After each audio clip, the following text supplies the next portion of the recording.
Assalamualaikum warahmatullahi wabarakatuh. Halo teman-teman Samdu, selamat datang di acara kami yang terbaru, yaitu Baba Belajar Debat. Perkenalkan, saya Dayan Revaldi sebagai host acara hari ini. Tujuan Babat atau belajar debat adalah meningkatkan skill komunikasi dan juga critical thinking di lingkungan SMP Negeri 142 Jakarta. Hari ini narasumbernya adalah teman-teman kita yang ada di SMP Negeri 142 Jakarta. Yuk, mari kita panggil saja teman-teman kita. Ayo, silakan.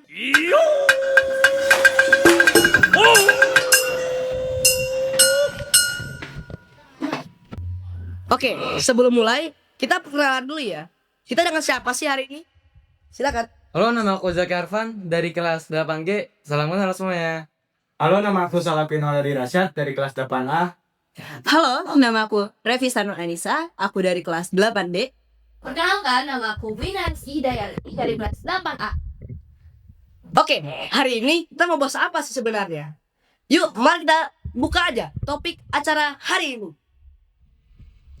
Topik acara hari ini adalah kuliah itu scam, yes or no? Di bagian kiri saya, Zaki dan Vino akan menjadi tim pro yang mengatakan bahwa kuliah itu merupakan hal yang scam. Dan di sebelah kanan saya, Revista dan juga Wina akan menjadi tim kontra yang mengatakan bahwa kuliah itu bukanlah scam. Oke, pertama-tama kita ingin tahu dulu nih statement awal dari masing-masing tim. Kita mulai dari tim pro. Silakan. Mengapa aku bisa bilang bahwa kuliah itu scam? Karena kuliah tidak bisa mengukur standar kesuksesan seseorang. Kuliah hanya bisa mengukur dia menyelesaikan masalah di sebuah ujian, tapi justru pengalaman kehidupan yang penting, yang dimana dia menyelesaikan permasalahan yang ada di sebuah kehidupan. Pada dasarnya pengalaman justru lebih penting dan jauh lebih berharga daripada hanya sekedar teori. Oke, itu statement awal dari tim pro. Kira-kira apa sih statement awal dari tim kontra? Silakan. Jadi, menurut kami sebagai tim kontra, bahwa kuliah itu penting dan bukanlah scam. Mengapa? Karena ketika ada seseorang yang mengatakan bahwa kuliah itu scam, mereka menunjukkan bahwa diri mereka ini memiliki dan juga menyederhanakan kompleksivitas dari pendidikan itu sendiri. Karena pada faktanya dan juga datanya, kuliah ini menunjukkan bahwa kuliah itu adalah sebuah investasi jangka panjang yang memiliki nilai tinggi di bidang finansial, kemampuan kritis, dan juga profesionalitas, begitu. Oke, itu masing-masing statement dari semua tim ya.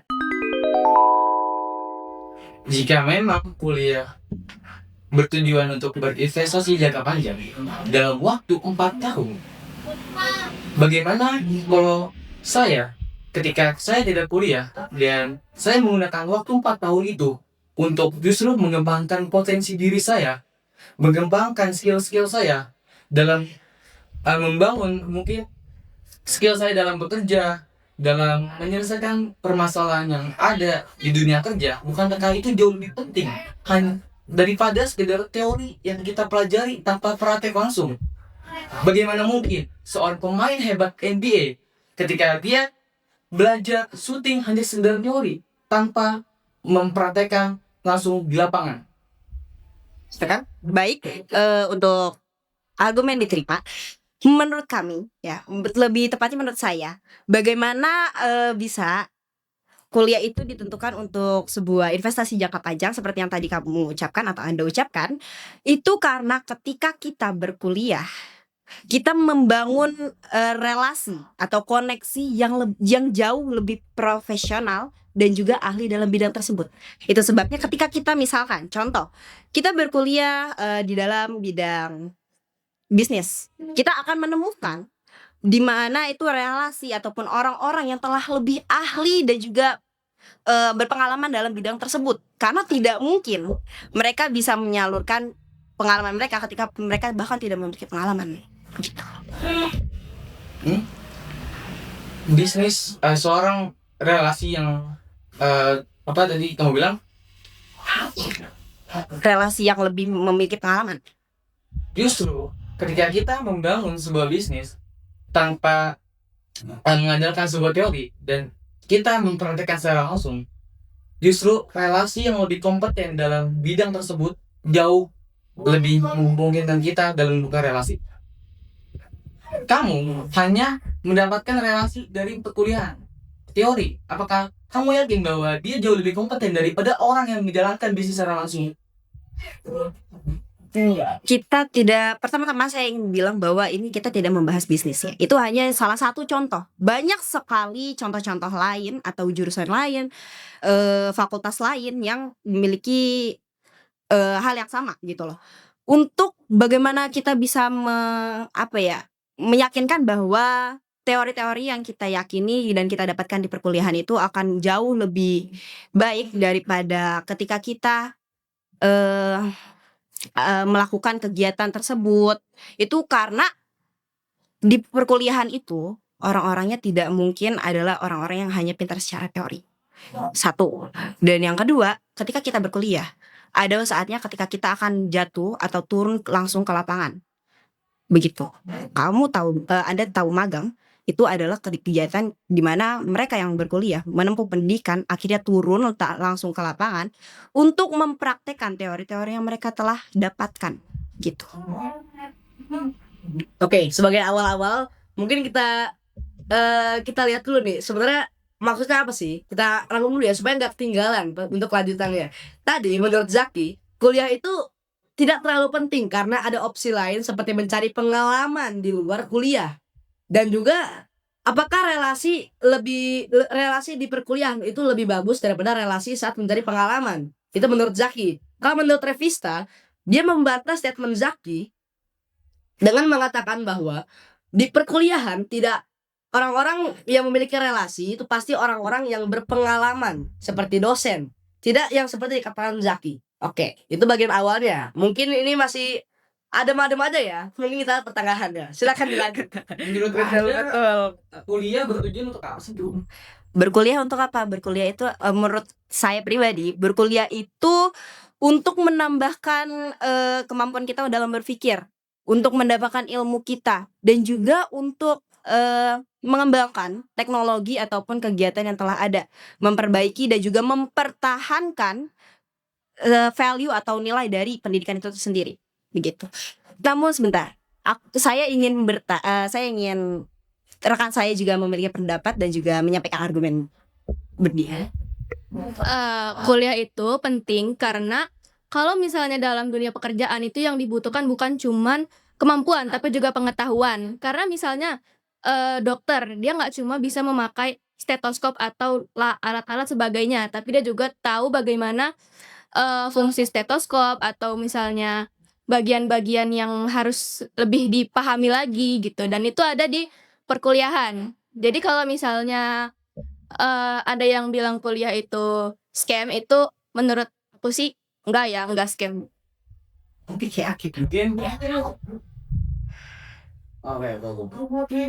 tadi aku lupa bilang di awal bahwa kuliah hanya penting untuk dokter, hukum, dan insinyur. Dia membutuhkan lisensi yang ketat.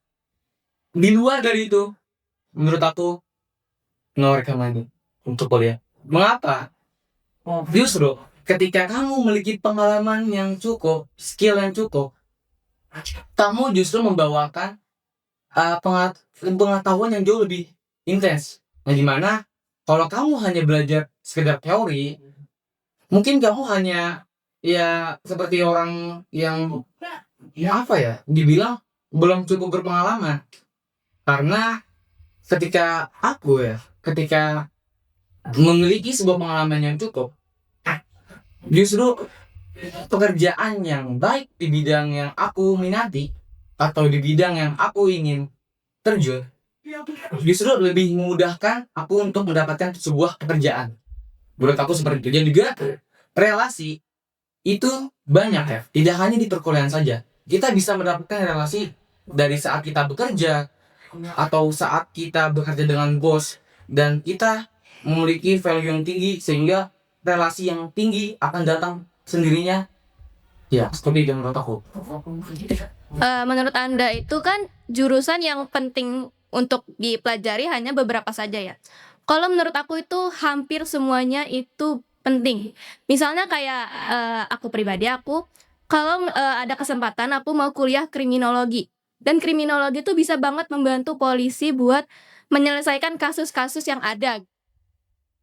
Betul, betul. Nah, mungkin aku mau bertanya. Contoh saja ya.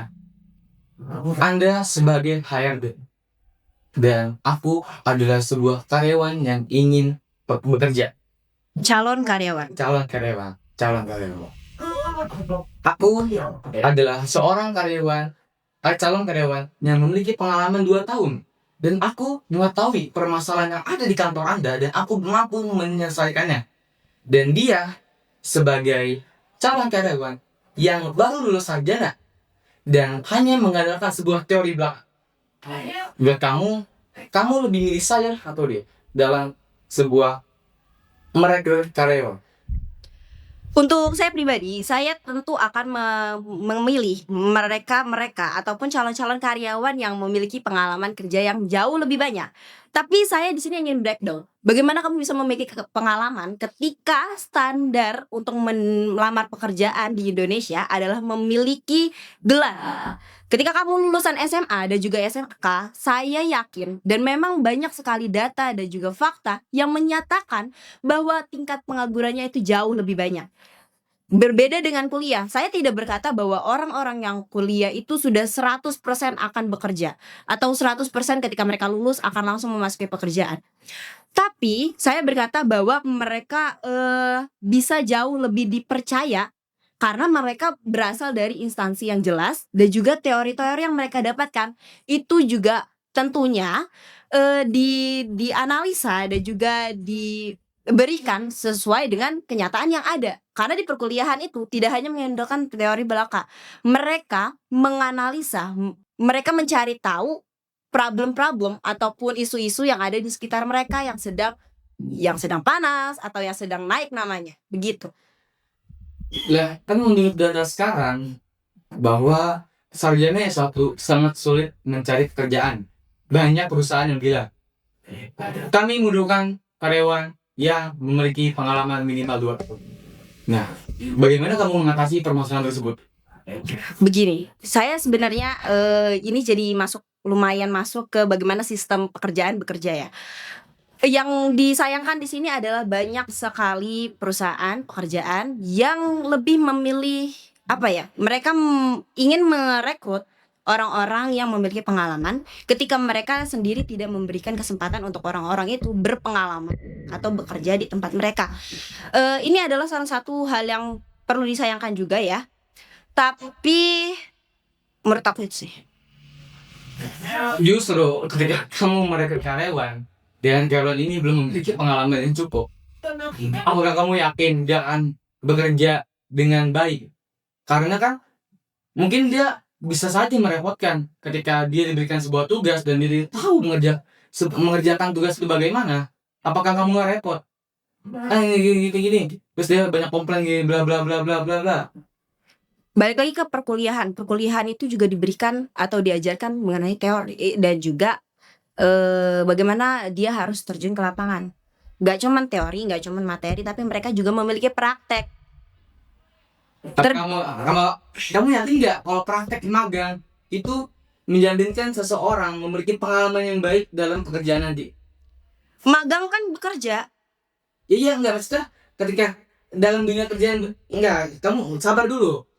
Saya sabar di sini. Sabar.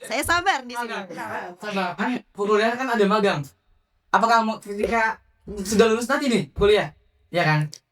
Katanya kamu memiliki sebuah pengalaman yang cukup dari Magang tersebut, betul.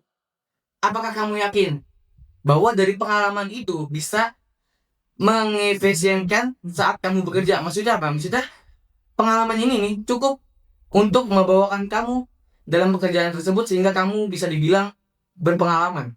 Tentu, karena magang memang tujuannya untuk mencari pengalaman.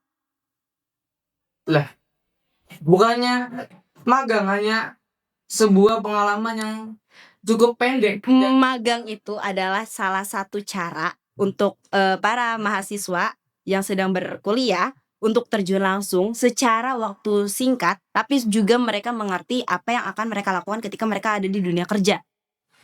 Nah, faktanya, aku menemukan fakta bahwa banyak lulusan sarjana bekerja tidak sesuai dengan jurusan yang mereka ambil. Mengapa? Karena yang tadi, kuliah itu hanya teori belaka. Dan magang, menurut aku tidak efisien. Karena pengalaman yang baik butuh minimal 5 tahun atau 2 tahun. Magang hanya berapa tahun sih? Berapa bulan? Aku nggak tahu, kurang tahu ya. Menurut aku seperti itu ya. Mengapa? Aku mau nanya nih, mengapa data membuktikan bahwa banyak lulusan sarjana bekerja tidak sesuai dengan jurusan yang mereka ambil? Kalian berdua bisa solusi itu untuk menilai masalah itu? Tadi pertanyaannya adalah kenapa orang-orang kini lulus dan kemudian mereka bekerja di jurusan yang tidak mereka ambil. Ini bukan masalah kuliahnya, ini masalah bagaimana kesempatan dan juga peluang kerja yang mereka dapatkan itu tidak banyak. Lebih tepatnya kepada kualitas pekerjaan yang ada. Karena nyatanya memang di luar negeri tidak seperti itu. Mereka kerja, mereka mencari pengalaman atau mereka masuk ke dunia kerja sesuai dengan apa yang telah mereka pelajari di perkuliahan, sesuai dengan gelar yang mereka ambil. Berbeda dengan Indonesia. Begitu. Ini adalah masalah yang merujuk ke kualitas pekerjaan. Tadi kamu bilang luar negeri tidak berbeda dengan Indonesia. Aku akan membawakan dari Cina. Kamu tahu kan, Cina itu sangat modern dan maju akan teknologi. Betul. Membuktikan bahwa aku mempunyai data yang dimana banyak lulusan S3 justru sedang mengalami krisis pekerjaan di Cina. Di Cina betul. Malah justru S3 itu melamar kerja sebagai tukang paket atau yang lain sebagainya, OB, tidak sesuai dengan yang mereka ambil. Aku punya datanya dan aku ingin membacakannya. Data pengangguran pemuda terburuk di Cina. Tingkat pengangguran pemuda usia 16 sampai 24 tahun justru sedang berada di angka mengkhawatirkan. Fakta tercatat kisaran 16% hingga 18%. Nah, ini adalah negara Cina maju, dan di negara tersebut pendidikan itu kan ada pepatah bilang belajarlah sampai negeri Cina. Di negara Cina pun sedang mengalami krisis pekerjaan. Terus kalau misalkan mereka sedang mengalami krisis pekerjaan tersebut, apakah itu juga menjadi patokan untuk mengatakan bahwa kuliah itu scam? Iya, Kenapa? karena kuliah 4 tahun lebih baik mencari pengalaman dan terjun langsung selama 4 tahun daripada belajar sekedar teori. Menurut aku seperti itu. Bagaimana cara mencari pengalaman 4 tahun itu tanpa pengetahuan khusus? Yang pertama, kamu bisa mengambil kursus yang Oke. khusus berbeda dengan kuliah. Betul. Saya belum Berbeda ngomong apa-apa. Iya, saya tidak ngomong apa-apa di sini. Betul. Justru lebih lebih mantap kayak gitu. Karena kamu sadar gak sih bahwa kuliah mengeluarkan dana sangat besar. Banyak. Betul. Kamu bisa menggunakan itu, dana tersebut, untuk meningkatkan skill kamu. Kamu bisa membeli buku, kamu bisa belajar dari orang yang lebih tahu di bidang tersebut. Kamu bisa menggunakan dana itu untuk membangun bisnis. Contoh saja ya, kan juga banyak kuliah. Oke, iya betul. Nah, mungkin seperti itu. Salah satu partner saya mau mendapatkan sedikit Argumen? Ya itu menurutku yang bilang kuliah 4 tahun itu berdampak juga. Tapi kan 4 tahun itu kita juga bisa cari namanya relasi. Dan setelah kita tuh relasi, kita juga bisa membuat bisnis bersama teman-teman itu untuk ke depan. mungkin yang dimaksudnya adalah 4 tahun digunakan untuk mencari relasi yang lebih kompeten. Jadi kamu tuh nggak dapat relasi yang sebenarnya sama kayak kuliah, mendapatkan relasi teman yang kuliah juga. mungkin dari maksud rekan tim saya adalah kamu mendapatkan relasi yang dimana orang tersebut lebih jago Dalam hal dalam hal tersebut. oke. Paham nggak maksud aku? Betul. Jadi kamu mengandalkan orang lain daripada diri kamu sendiri atau gimana? Lebih tepatnya begini, bagaimana kamu bisa yakin bahwa kamu akan mendapatkan relasi yang lebih kompeten dibandingkan dunia profesional di kuliah, sedangkan kamu sendiri tidak terjun langsung ke perkuliahan. Yang pertama, relasi yang bervalue menandakan diri kita bervalue. Pertama, caranya kamu mengembangkan diri kamu terlebih dahulu. Yang kedua, kamu memiliki pengalaman atau pengetahuan sehingga ketika kamu mendapatkan relasi, kamu bisa saling bertukar. Tidak hanya mengandalkan seseorang yang tadi kamu bilang. Dia justru juga mungkin dia dapat pengetahuan yang dia tidak tahu dari saya. Saya mendapatkan pengetahuan yang saya tidak tahu dari dia. Nah, tadi yang kamu bilang caranya adalah tadi mengembangkan skill, terus belajar dari pengalaman, ya kan? Betul. Ya seperti itu. Dan juga menurut saya 4 tahun kuliah dan 4 tahun mencari pengalaman dalam menghadapi krisis sebuah pekerjaan yang dimana pastinya perusahaan ingin mendapatkan sebuah karyawan yang memiliki pengalaman yang jauh lebih kita. Dan juga faktanya perusahaan besar seperti Google, Netflix dan lain sebagainya menghapus gelar sarjana dalam merekrut karyawan. Dia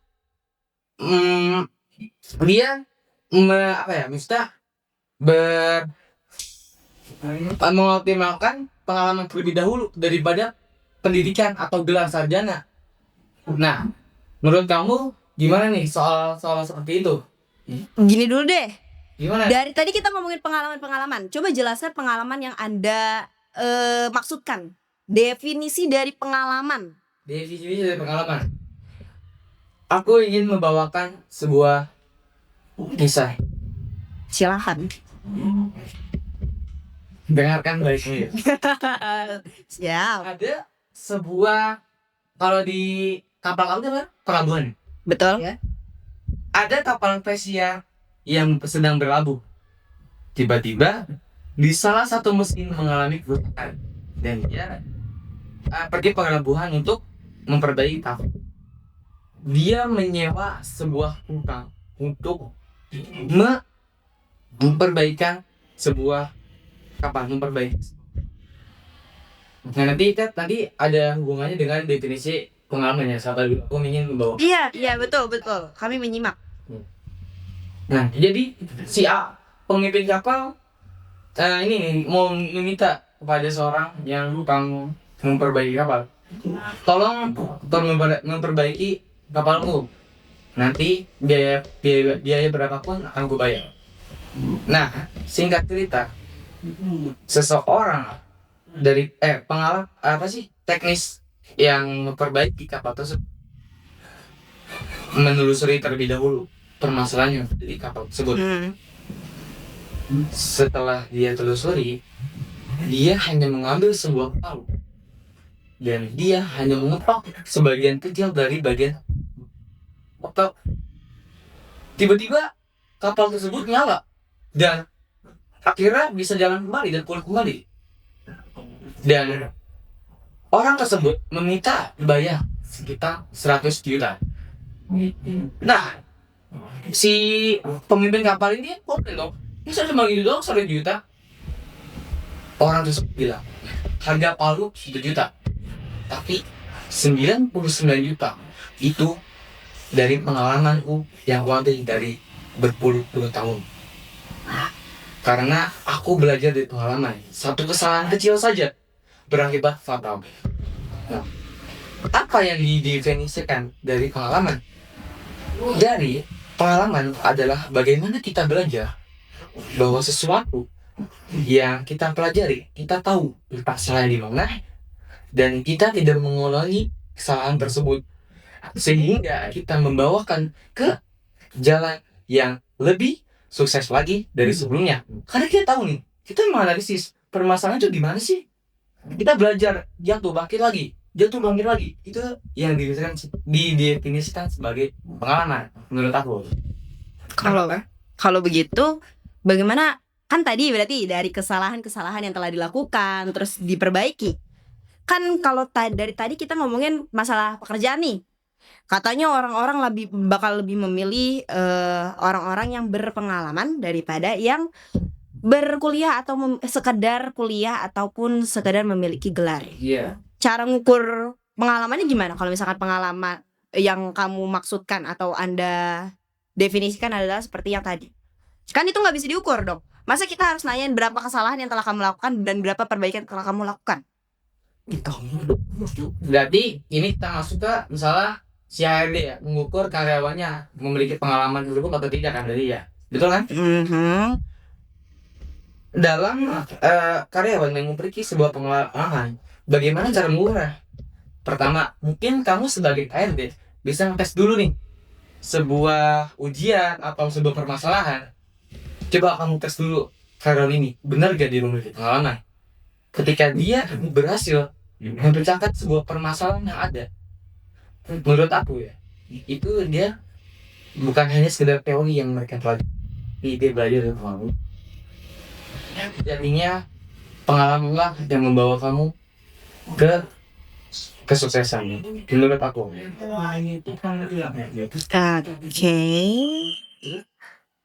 Oke, mungkin sampai sini kita udah denger ya. Mungkin kesimpulan dari sampai sini dulu membicarakan tentang perbandingan nih antara pengalaman yang gak kuliah itu sebanding gak sama pengalaman yang emang kuliah. Sebenarnya sebanding apa enggak sih? Dan mereka masih beradu argumen dan belum menemukan jalan tengahnya. Mungkin sekarang kita lanjut aja ya, Hero selanjutnya. Oke. Rekan saya Vino ingin memberikan sebuah argumen. Betul. Iya. Argumennya buat ini. Iya betul, bebas. Orang yang di sini aja. Betul. Kita bicara tentang sistem kuliah tuh skema. Oke. Daripada kita fokus sama kerjaan itu ya, betul. Oke. Menurut saya sistem kuliah itu skema. Kenapa? Karena banyak kampus yang menjanjikan setelah Anda kuliah dan mendapatkan ijazah, Anda akan hidup aman dan sukses. Padahal realitanya di lapangan nggak seperti itu. Banyak sekali orang yang punya gelar, mereka itu ngambil daripada orang yang banyak sekali pengalamannya. Dan sekarang pun di dunia kerja ini pengalaman itu lagi menurut ini. Oke, kalau tadi sebentar, saya pikir dulu. Tadi ngebahas tentang sistem kampus-kampus yang menjanjikan bahwa ketika mereka lulus kuliah mereka akan mendapatkan kehidupan yang Dan aman dan sukses. Itu berarti bukan salah kuliahnya. Kan kita ngebahas kuliahnya. Itu bukan salah kuliahnya. Bukan juga salah. Bukan gimana ya? Ini masuknya ke dalam bagaimana orang-orang tuh masih berpikir. Banyak sekali budaya-budaya yang masih mempertahankan atau menerapkan bahwa kuliah itu menjamin kesuksesan. Saya setuju bahwa statement itu atau budaya itu bukanlah benar. Gak ada orang yang bisa menjamin bahwa kuliah itu sama dengan sukses. Betul? Setuju? Tapi kuliah ini membawa investasi jangka panjang kepada diri kita untuk berpikir secara lebih kritis dan juga profesionalitas. Begitu. Ini bukan salah kuliahnya lagi-lagi. Kalau tadi yang Anda beritahu itu bukan salah kuliahnya, itu salah kampusnya. Ini jadi mempojokkan kampus. Cuman memang itu adalah salah pemikiran. Itu adalah salah pemikirannya. Kamu tahu tidak bahwa perkembangan teknologi dan kreativitas justru lebih pesat daripada pendidikan? Mengapa? Kamu tahu gak sih, kita belajar dari kurikulum berapa? 12 tahun kan? Kurikulum 2012. Coba kamu bayangkan perkembangan teknologi dari tahun 2012 sampai 2026 itu lebih pesat daripada pendidikan. Karena kita belajar cuma itu aja. Tidak yang terbaru dan kayak yang tidak terbaru kayak. Kamu tahu tidak bahwa perkembangan teknologi jauh lebih pesat daripada teori pendidikan. Baik jurusan yang mempelajari sebuah teori 4-5 tahun itu kalah dari perkembangan teknologi. Bahwa aku bilang ya, mempelajari teknologi kuno yang tidak bisa bersaing dalam mempelajari sebuah teori kuno yang teori lama yang tidak berguna di era sekarang. Menurut kamu ketika kita lagi kuliah, kita belajar teori-teori itu dari mana? Ya dari yang kamu yang dari tadi, dari ya dosen yang pelajari ya, Iya, betul. dari teori yang disediakan oleh universitas. Mm-mm. Nah, apakah kamu yakin setiap 4 tahun materinya akan ganti? Begini, sebelum itu saya akan coba begini deh. Tadi kan bilangnya dari teori-teori yang telah disediakan atau difasilitasi oleh universitas. Iya. Universitas kebanyakan memberikan teori-teori itu berdasarkan fakta yang ada, satu. Yang kedua adalah data-data yang sedang berjalan atau yang setelah ada, yang sedang terbaru. Dan yang ketiga dari buku-buku. Tadi sebelumnya kamu sudah bilang bahwa daripada ngabisin 4 tahun berkuliah, mending kita beli buku aja. Kenapa kita gak tetap kuliah? Maksudnya gini loh, di kuliahan kan juga banyak buku, dan itu bahkan lebih banyak daripada yang bisa kita beli ketika kita sendirian atau pribadi. Selain itu tutornya juga ada. Bagaimana dengan kamu? Aku sependapat sama dia, karena kalau misalnya pengalaman alias nggak kuliah menghabiskan 4 tahun dan uang yang kamu punya kamu gunakan untuk beli buku sendiri dengan pengajar, itu kan apa ya, nggak semuanya apa sih? Ya maksudnya tuh ketika kamu menghabiskan 4 tahun itu membeli buku, misalkan nih kamu, ya udah kita nggak usah beli buku banyak-banyak, kita cukup beli buku 1-2 buku, kita bisa jadikan itu sebagai kunci untuk kedepannya. Berarti kamu juga mempelajari teori-teori lama, begitu. Dan juga kuliah kan tadi saya sudah bilang bahwa kuliah itu menggunakan buku. Bukunya apa? Bukunya baru. Kalau kamu bergantung dengan buku, ya sama aja kamu bergantung sama teori lama. Cuman bedanya kamu tidak diberi apa ya? Diberi materi oleh sang pengajar. Nah, Begitu. tadi kan kamu bilang berarti kamu masih mempelajari teori lama. Kamu tahu gak ada yang namanya adaptasi? Ketika contoh, aku mau pelajari sebuah buku teori lama dan mungkin di buku tersebut ada praktiknya. Nah, tidak semua buku itu sesuai dengan passion kita. Betul. Betul, Pak. Nah, mungkin kita bisa mencari-cari passion yang cocok pada diri kita. Ngerti gak maksudnya? Sudah kayak kita masih beradaptasi, kayak dari teori lama, mungkin dari teori lama tersebut di era sekarang kita bisa gunakan untuk sekedar pengetahuan saja. Dan juga untuk beradaptasi di era modern sekarang, menurut aku ya, dari teori lama tersebut mungkin kita bisa mengubah-ubah nih. Wah, ternyata dia nggak cocok nih di era sekarang, karena kan sekarang udah nggak zaman lagi. Ngerti gak? Ngerti, betul. Gitu kan? Nah, maksud aku seperti itu, pengalaman belajar dari sesuatu kesalahan, belajar dari sesuatu yang tidak cocok di era sekarang. Sekarang era semua informasi diakses dengan cepat dan efisien, dari AI mungkin, dari sebuah software bisa saja Google atau lain sebagainya. Informasi sangat mudah didapatkan. Kita bisa mempelajari sebuah teori secara otodidak dari mungkin dari dari teknologi tersebut. Dan juga itu tadi bahwa buku yang mempelajari kita mempelajari sebuah buku yang teorinya itulah, mungkin itu bisa membantu dalam kita mencari sebuah passion. Jadi kita tidak mengandalkan sebuah teori yang lama, kita bisa memperbarui bahwa dia diajarkan oleh buku tersebut tidak lagi cocok di era sekarang. Kita bisa mengubahnya sesuai dengan skill yang kita punya atau sesuai ya kan? Bisa gitu juga. Oke, ini materinya sudah lumayan dalam ya. Jadi kita mungkin meluruskan saja. Jadi apa yang dikatakan oleh Pista adalah membahas tanggapan Zaki bahwa kita bisa membeli buku selama 4 tahun itu dengan uang kuliah, ya kan? Dan habis itu menurut Zaki sama sebenarnya beda. Ini kurikulumnya beda. Ini antara baru dan kuliah menurut Zaki itu kurikulumnya lama. Jadi ini mungkin terlalu dalam. Aku ingin membalikin aja bahwa kuliah itu scam atau tidak ya. Jadi kita ke garis besarnya aja, oke? Biar nggak terlalu keluar garis besarnya, mungkin aku mau nanya ke Zaki nih. Zaki sebenarnya dapat argumen itu, dapat ide bahwa kuliah itu scam tuh dapat dari mana sih? Dapat dari orang yang menyatakan bahwa kuliah itu scam tuh siapa sih orangnya? Yang pertama, Oke. Timothy Roth. Oke. Siap. Dan aku belajar dari tokoh-tokoh besar. Contoh. Andre Hakim, Oke. Ode Andre. Iya. Ya.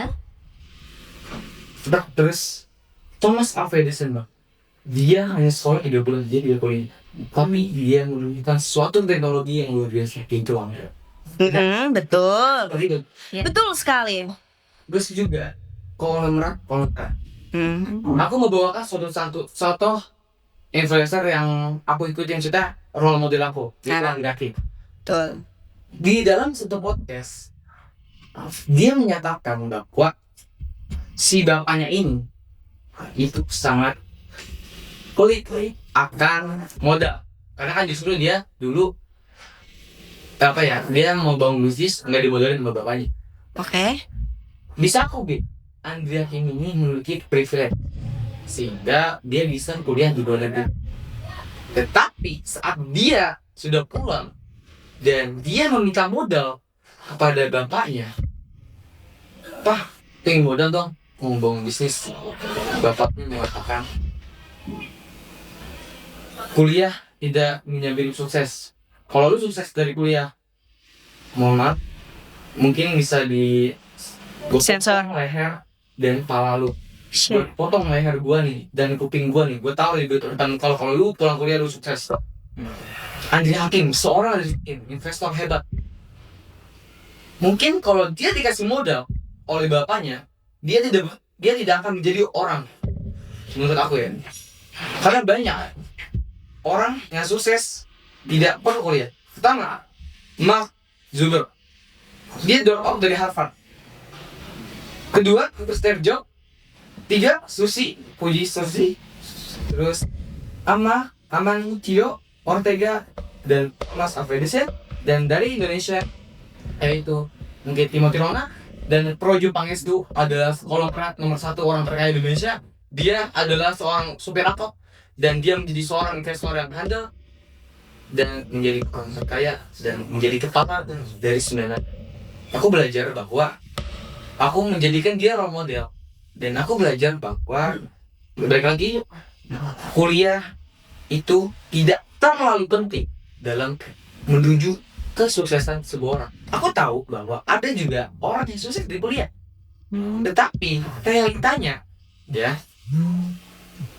justru aku lihat banyak yang tidak kuliah justru menjadi orang-orang hebat. Karena apa? Dia fokus dan dia sibuk mengembangkan dirinya sehingga di luar dari materi-materi belaka, di luar dari teori-teori yang tidak dipraktekkan secara langsung, dia buang dan dia fokus dan dia dapat menjadi orang yang hebat. Menurut aku seperti itu. Oke. Gimana tanggapan Anda? Bagaimana kamu bisa menyamaratakan, mengeneralisir tentang hal tersebut ya, yang tadi Anda sudah bilang tentang orang-orang atau role model, tokoh-tokoh besar yang tidak berkuliah tapi sukses kepada kita-kita yang biasa-biasa saja, ya kan? Betul. Ini menurut saya ini tidak bisa digeneralisir. Lebih banyak persentase dari persentase yang yang menyatakan bahwa orang yang kuliah itu lebih jauh memiliki finansial yang lebih baik daripada orang yang tidak berkuliah. Begitu. Terus selain itu gimana kamu bisa meyakini dengan cara kamu memberitahukan kita-kita tentang orang-orang yang sukses tanpa kuliah, yang buat kamu tuh jadi bikin ini tuh kuliah tuh scam. gitu loh. Tanggapan apa tadi? Begini. Dari tokoh-tokoh yang kamu sebutkan tadi, ya kan? Dari mereka itu, bagaimana kamu bisa menyatakan bahwa kuliah itu scam? Jangan, maksud saya gini loh. Bukan berarti kalau mereka tidak berkuliah dan mereka menjadi sukses, atau let's say mereka menjadi orang yang berpengaruh, artinya orang-orang yang berkuliah itu belum tentu bisa jadi mereka. Ngerti? Iya tahu. Terus Ya, bagaimana kamu bisa menjamin bahwa orang-orang yang kuliah itu belum tentu bisa jadi seperti mereka? yang pertama, Sebentar. Tadi kan pertanyaan dari si host atau Dayan ini berkata bahwa kamu bisa memiliki pikiran bahwa kuliah itu scam dari mana, dan kamu bilang adalah Timothy Ronald. Kamu bilang bahwa dia aja nggak kuliah dia bisa sukses begitu kan ya, bisa menjadi influencer, bisa dibilang begitu kan. Terus kamu pengen mengeneralisir itu ke orang-orang? Apakah kamu yakin misalkan diri kamu sendiri melakukan hal yang sama seperti Timothy lakukan? Ya. Apakah kamu yakin kamu bisa menjadi seperti dia? tidak. Hanya dikarenakan fakta bahwa orang-orang yang sukses itu belum nggak semuanya itu melakukan kegiatan pendidikan kuliah. Bahkan karena mereka kebanyakan yang tokoh-tokoh besar itu tidak pernah berkata bahwa kuliah itu scam, walaupun mereka tidak berkuliah. Banyak kok yang bilang seperti itu tokoh-tokoh besar. Berikan contoh. Karena Albert Einstein aja seingat aku bilang bahwa pendidikan, terutama perkuliahan, itu lebih bervalue. Dan itu bukan hanya soal mencari pengalaman finansial, tapi juga bagaimana kita bisa melakukan sosialisasi yang lebih jauh dan juga berpikir kritis. Berpikir kritis juga bisa didapatkan dari sebuah pengalaman yang baik. Dan juga buat apa kamu kuliah 4 tahun dibanding kamu 4 tahun fokus di bidang yang kamu ingin minat. Memangnya kalau misalkan kita kuliah di bidang yang kita minati, itu berarti kita tidak fokus pada bidang yang kita minati. Misal saya minat jadi dokter, kamu belajar untuk jadi dokter tanpa Selain itu, Oke, begini bisnis. Kamu jangan bisnis. Kita coba ke ekonomi. Ahli gizi juga bisa. ekonomi. Betul, ahli gizi. Kalau ahli gizi masih masuknya ke dokter menurut saya. Karena mereka memahami dan juga mencari tahu tentang anatomi manusia, betul kan? Ekonomi ya. Ekonomi, begini. Tadinya kemana sih saya ngomong ke ekonomi? Ya ekonomi ya. Ya, ekonomi. Apa sih ekonomi? Bidang-bidang Bidang Oh iya, betul. lawyer dan insinyur. Betul.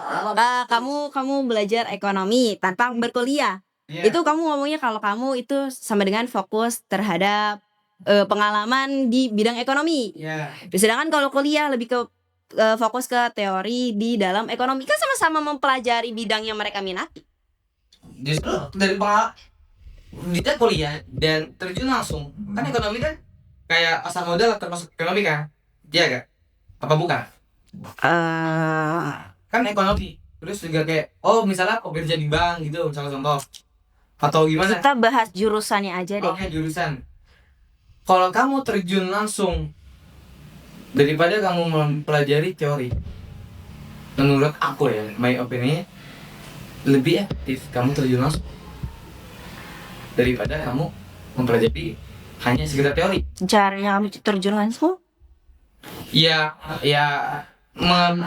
Menemukan akses yang kita bisa gunakan di dalam bidang tersebut. Kita bisa mempelajarinya, mungkin bisa terjun langsung dari kan banyak kan teknologi sekarang yang menyediakan sebuah informasi, sebuah pekerjaan. Kan kita bekerja juga maksudnya bisa di rumah juga kan, kayak ya gitu tadi yang ekonomi ini kan maksudnya ya terjun langsung aja. Ngerti gak maksudku? Nggak ngerti ya? Gini ya, kalau berpendapat atau memberikan argumen tentang terjun langsung ke lapangan, gak semuanya harus terjun langsung. Maksudnya gini, gak semuanya bisa digeneralisir. Kalau kamu tadi, saya perhatikan dari tadi condong ke bisnis.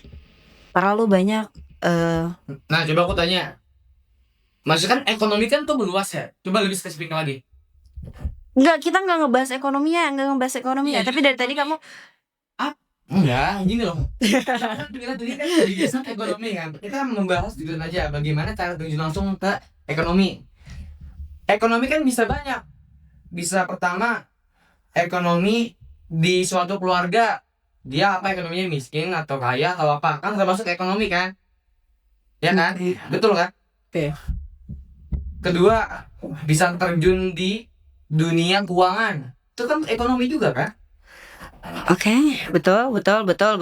Nah, coba kamu mungkin bisa lebih spesifik lagi, maksudnya ekonomi di bidang apa? Karena kan ekonomi itu perkataan sebuah kata yang meluas. Oke, gini. Oke, kita let's break down dulu. Dari tadi kayaknya kita ngomongin pekerjaan gak sih? Saya merasa bahwa dari tadi kita lebih ke arah ngomongin pekerjaan nih. Betul. Diperlihat ekonominya, bukan ke pekerjaan, mungkin di keluarganya ya, bukan gitu kan. Sejak tadi saya lebih berpikir bahwa kenapa kita berfokus kalau kita mikirin kuliah atau kita mendengar kata kuliah, kita terlalu berfokus pada dunia pekerjaan Ya karena tujuan dari kamu kuliah apa? untuk mendapatkan pengetahuan dan informasi, ilmu. Tapi ujung-ujungnya ingin mendapatkan suatu kerjaan agar bisa membiayai keluarga dan menjadi orang yang sukses, mendapatkan duit banyak. Itu gak maksudnya? Atau beda lagi? Karena menurut definisi aku seperti itu. Mungkin bisa berbeda dari kalian. Oke. Tujuan dari kuliah, kamu mendapatkan sebuah ilmu yang bermanfaat dan kamu bisa gunakan untuk memberikan kebanyakan masalah, bisa memberikan kepada masyarakat dan kamu mendapatkan uang. Seperti itu bukan sih? Tujuan dari kuliah? Tujuan dari kuliah itu lebih arah mendapatkan sebuah ilmu atau pengetahuan yang tidak bisa atau belum tentu kita bisa dapatkan di luar dunia perkuliahan. Begitu. Tidak selalu berfokus kepada finansial ataupun pekerjaan. Selain itu, saya bisa berikan data bahwa tingkat pengangguran atau orang-orang yang bekerja itu tuh lebih condong kepada mereka yang berkuliah. Sebentar. Coba kamu bisa bahasa Arab?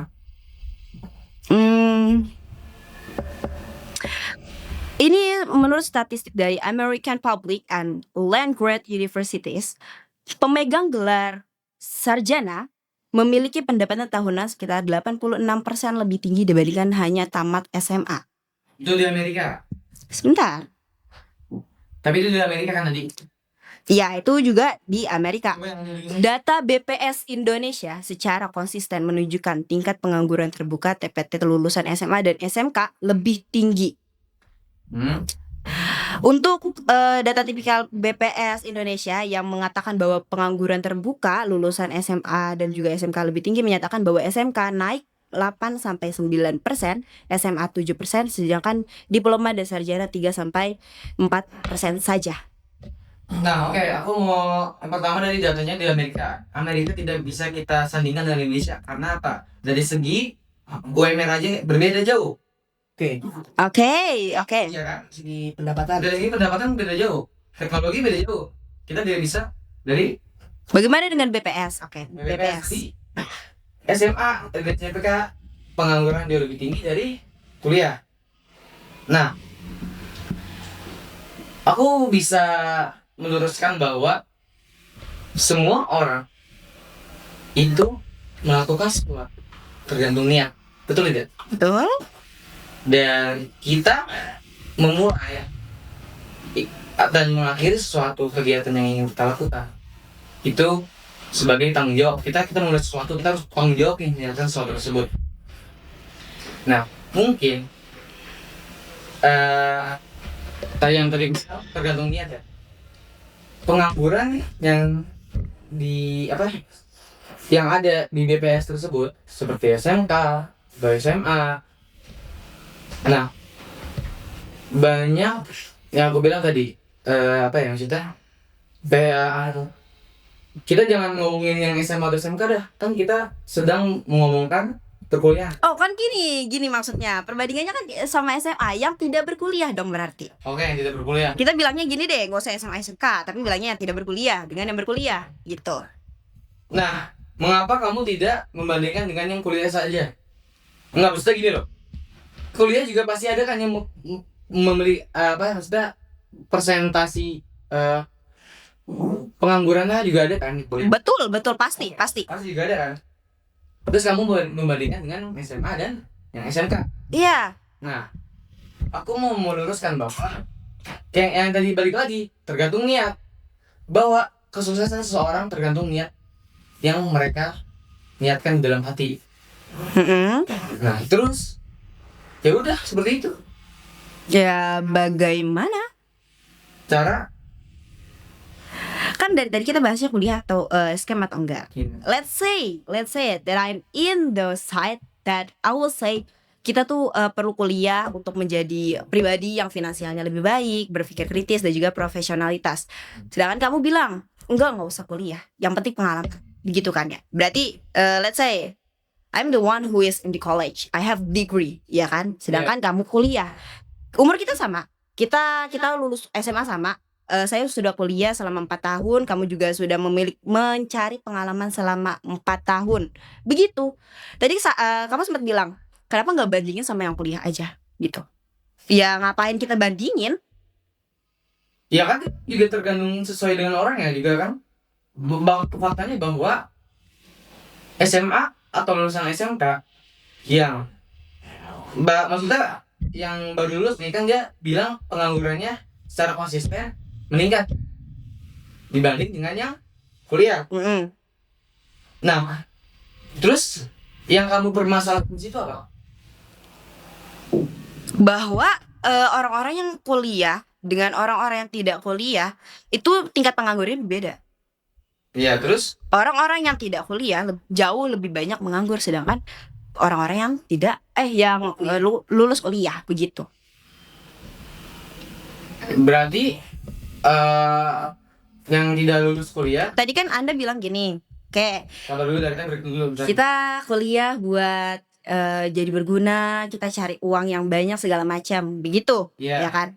Semua orang kayaknya tujuan hidupnya seperti itu, betul? Terus, Betul? Kalau kuliah itu lebih ke arah menjadi suatu alat untuk mempermudahkan hal itu, begitu loh. terus Jadi kalau nyari duit nggak mungkin dong kita nyari duit tapi nggak kerja. Ya nyari duit mau ngapain? Berarti itu sama dengan kalau kuliah itu lebih gampang, karena mereka tingkat penganggurannya lebih rendah daripada mereka yang lulus yang nggak Coba. kuliah. aku mau ngomong berapa persen? Coba perbandingan kuliahnya berapa persen, yang tidak kuliah berapa persen? Oh ini tingkat kenaikan ya?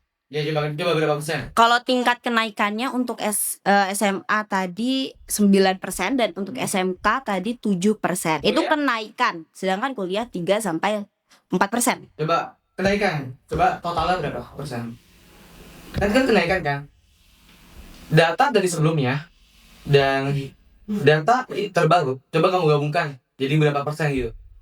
Ngerti gak maksudnya? Begini. Jadi kayak misalkan kenaikan kan? Ya. 7-8%. Iya. Misalnya contoh sebelumnya 5%, naik jadi 8%. Ya kan? Iya. Coba yang kuliah misalkan sebelumnya 7-8%, contoh doang ya. Terus mengalami kenaikan menjadi 5-4%. Maksudnya totalnya itu loh, ditotalin jadi berapa? Kan ini secara konstan.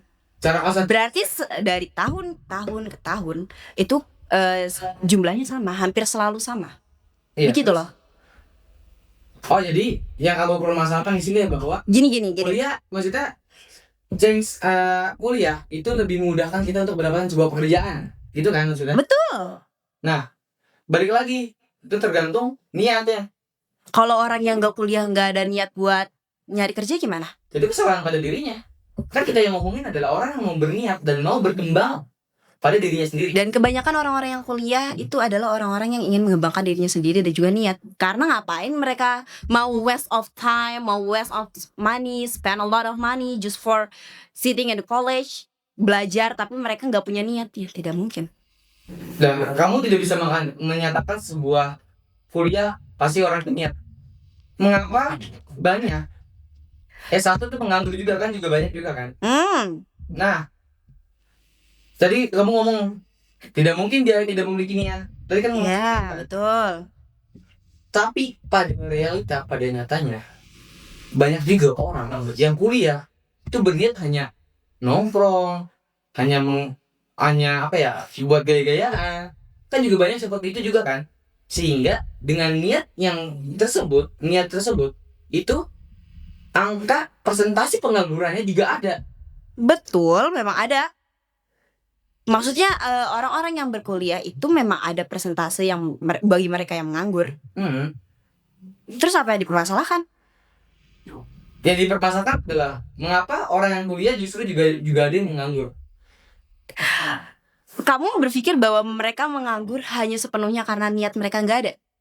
Iya, karena kan semua dari kesuksesan dan juga sebuah apa ya, achievement yang Yes. diraih, Yes. itu pasti ada suatu niat dan fokus pada dirinya. Kamu bisa saja fokus di kuliah dan kamu niat, karena banyak orang yang berpikir ya, bahwa setelah lulus kuliah nanti mereka stop belajar di situ aja.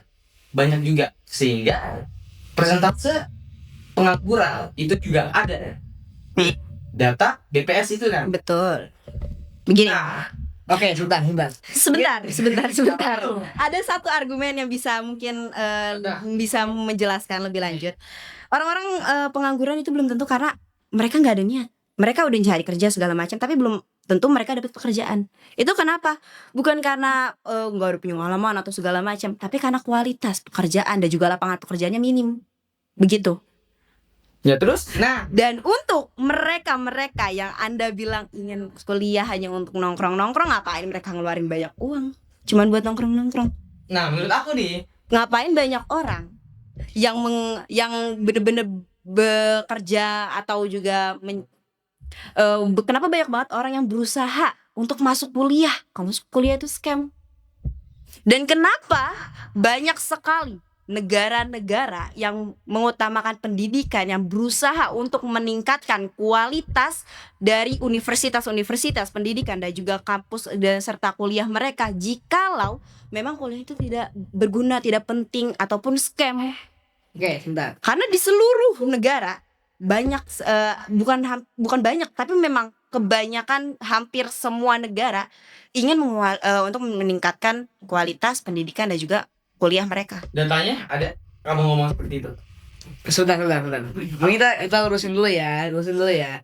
Dari yang Rafisa katakan bahwa yang tadi Zaki kamu bilang ya, bahwa orang-orang yang ada juga orang kuliah yang nggak niat. Sebenarnya kalau orang nggak niat kuliah itu bukan salah dari sistemnya, melainkan orang itu sendiri. Gimana? Betul. Iya, orang yang bahwa kesuksesan seseorang tergantung dengan niat yang terbenam dalam dirinya.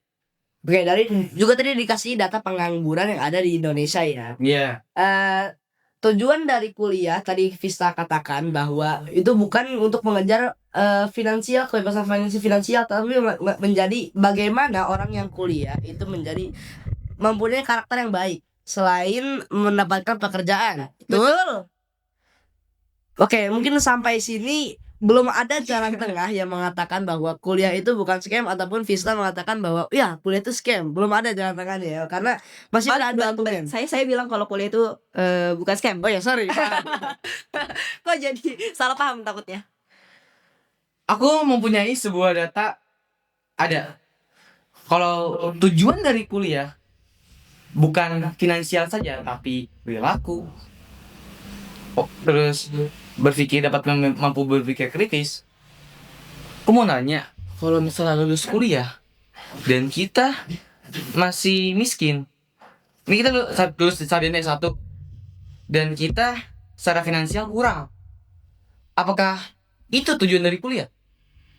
Tidak, karena tidak semua orang berkuliah hanya untuk meningkatkan kualitas ataupun finansial. Nah justru finansial adalah satu komponen utama untuk berlangsungnya hidup.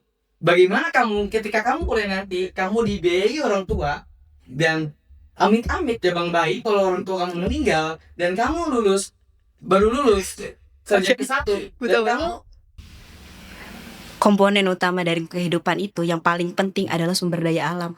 sumber daya manusia, bukan finansial. Ketika kamu hidup di lingkungan di mana sumber daya alam dan juga sumber daya manusianya memadai, maka kamu gak butuh finansial. Kamu gak perlu jadi kaya kalau kamu pengen hidup di lingkungan yang penuh dengan sumber daya alam. Kamu mau makan, kamu nanam karena sumber daya alamnya banyak, ya udah bisa. Itu kenapa ke finansial menjadi salah satu pedoman utama kita, karena kita hidup di kota yang tidak memiliki dan juga tidak penyebaran sumber daya alam serta sumber daya manusianya itu tidak luas. Begitu. Oke, cukup. Mungkin cukup di sini dulu karena durasi yang sudah terlalu lama ya teman-teman. Gak kerasa banget. Mungkin kita sudah berdebat selama 1 jam lebih. Waduh. Mungkin di akhir ini aku ingin minta closing statement dari masing-masing kelompok ya. Mungkin dari tim pro dulu, Zaki, apakah ada perubahan? Ya. dulu dong. Kan tadi Oh, dari yang pertama gantian ya. Oh, oke. Kamu ada tambahan gak? Gimana Vino? Nanti. Aku dulu. Dia gitu. Oke, mari kita Oke. Untuk apa ya? Untuk dari debat ini nih, jujur aku masih belum bisa mengatakan bahwa ada perubahan pikiran atau perubahan argumen di dalam diri aku. Aku masih berkata bahwa kuliah itu bukan scam. Kuliah itu adalah sesuatu atau hal yang penting bagi kehidupan. Tapi kita juga harus mengutamakan pengalaman dan juga pencarian ataupun relasi dan juga kolega dan juga koneksi-koneksi yang baik begitu. Jadi kuliah itu apa ya? Intinya kuliah itu bukan kunci untuk kesuksesan. Bukan berarti kamu kuliah sama dengan kamu akan sukses. Bukan berarti kamu kuliah kamu akan kaya. Tapi itu adalah salah satu cara untuk kamu bisa mendapatkan kunci tersebut. Begitu. Aku Sabar. Saya takut ini ada. Aduh.